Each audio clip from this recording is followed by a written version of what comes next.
Assalamualaikum warahmatullahi wabarakatuh. Perkenalkan, nama saya Farisya Gunawan dari kelas 11 IPS 3 absen 15. Hari ini saya akan bermonolog suatu karya yang berjudul Mahkamah oleh Asrul Sani.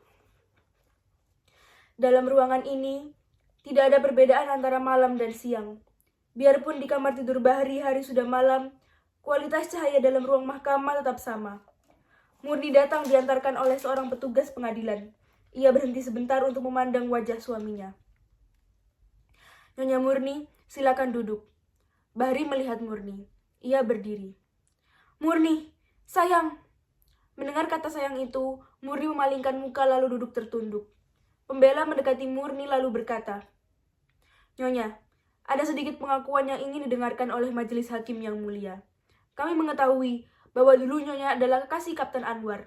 Tapi orang yang mencintai Nyonya bukanlah dia salah satunya. Ada lagi, yang lain, yaitu Mayor Bahri, suami Nyonya yang sekarang juga mencintai Nyonya. Kemudian, Kapten Anwar dijatuhi hukuman mati oleh pengadilan Medan Perang. Yang menjadi ketua pengadilan itu adalah Mayor Bahri, suami Nyonya. Saya ingin mengajukan beberapa pertanyaan. Harap Nyonya jawab dengan jujur dan tunjukkan pada majelis hakim. Murni mengangguk.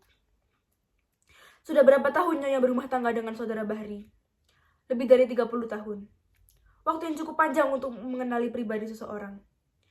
Berdasarkan pengetahuan Nyonya, apakah mungkin saudara Bahri menjatuhkan hukuman pada sahabat karibnya Anwar dengan maksud membunuhnya supaya dapat mengawini Nyonya? Tolong, Nyonya jawab dengan sejujur-jujurnya. Cobalah Nyonya renungkan. Saya tidak perlu merenungkannya. Saya kenal sifat suami saya. Suami saya seorang pejuang, seorang prajurit yang setia. Tidak, dia bukanlah seorang pembunuh. Tolong sampaikan dengan lebih jelas pada majelis hakim. Suami saya tidak membunuh Anwar karena ingin kawin dengan saya. Terima kasih Nyonya. Untuk sementara sekian dulu yang mulia. Saudara penuntut umum, giliran saudara. Nyonya Murni, apakah Nyonya seorang yang dapat dipercaya? Ataukah Nyonya berkata begitu hanya sekedar mimpi memamerkan kesetiaan pada suami yang sebetulnya sama sekali tidak Nyonya miliki? Yang mulia, saya keberatan terhadap ucapan saudara penuntut umum. Di sini yang diadili adalah saudara Bahri, bukan Nyonya Murni. Maaf yang mulia, saudara pembela terlalu terburu nafsu. Saya belum selesai bicara. Saya tidak mengadili. Saya hanya membuat suatu simpulan. Teruskan saudara penuntut umum. Setelah saudara meninggal, berapa lama kemudian Nyonya menikah dengan saudara Bahri? Murni diam sebentar. Ayolah, Nyonya Murni. Menurut keterangan yang kami peroleh, Nyonya sangat cinta pada saudara Anwar. Apa betul? Murni mengangguk.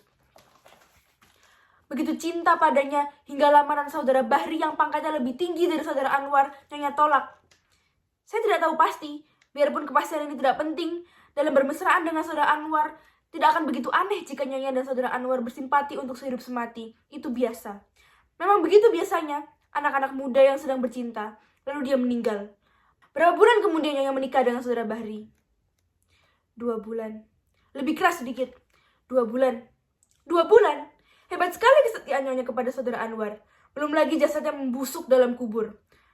Nyonya sudah berpaling dengan laki lain, saingannya. Perempuan apa Nyonya sebetulnya? Perempuan pengobrol cinta yang pindah dengan mudah dari laki satu ke laki yang lain? Penjual mulut manis? Pendusta? Pembohong? Saya keberatan atas pertanyaan-pertanyaan saudara penuntut umum. Yang saya kemukakan bukanlah simpulan.